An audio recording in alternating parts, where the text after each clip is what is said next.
नमस्कार, मी पंजाब तक।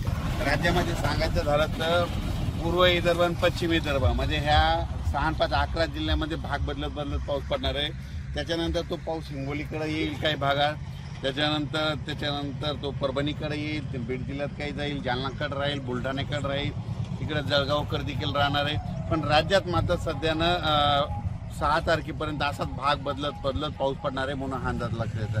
सांगायचं झालं तर 10 जुलैपर्यंत असाच वेगवेगळ्या भागात पाऊस पडणार आहे। सर्वदूर पडणार नाही म्हणून हे सर्वांनी लक्षात घ्यायचं। जिकडे पडला तिकडेच पाऊस पडणार आहे, ज्यांना सोडून दिला त्यांना सोडून देणार आहे। म्हणून जशी शेतीची कामं करायची वेळ असेल तशी तुम्ही शेतीची कामे करून घ्या, कारण की राज्यात असं सध्या तरी सर्वदूरचं वातावरण नाही।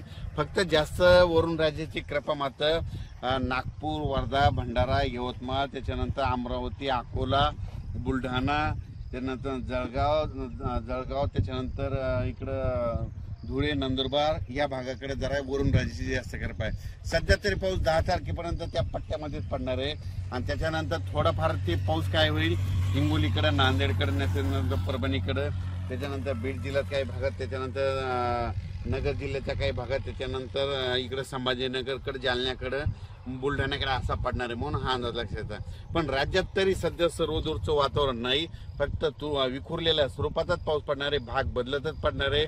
सर्वदूरचा सध्या पाऊस नाही म्हणून योगायोगाने जशी शेतीची कामे करायची असेल तर तुम्ही शेतीची कामे करू शकता। त्याच्यानंतर राज्यात हे जे वारं चालू आहे हे काय होणार तुम्हाला सांगतो। हे वारं कशामुळे चालू आहे तर काय झालं म्हणजे जे 3 कमी दाबाचे पट्टे आहेत म्हणजे 3 लो प्रेशर आहेत, हे काय होईल की ते नागपूरहून वर्धाहून त्याच्यानंतर इकडून भंडाराहून अमरावती, लगेच बुलढाणा असं करत जळगाव हे MP राजस्थानकडे चालले, तिकडे जास्त जात असल्यामुळं आपल्या महाराष्ट्रामध्ये हे पाऊस जास्त सर्वदूर नाही। पण 10 जुलै नंतर वातावरण बदल झालं तर त्याचा लगेच एक मेसेज दिला जाईल।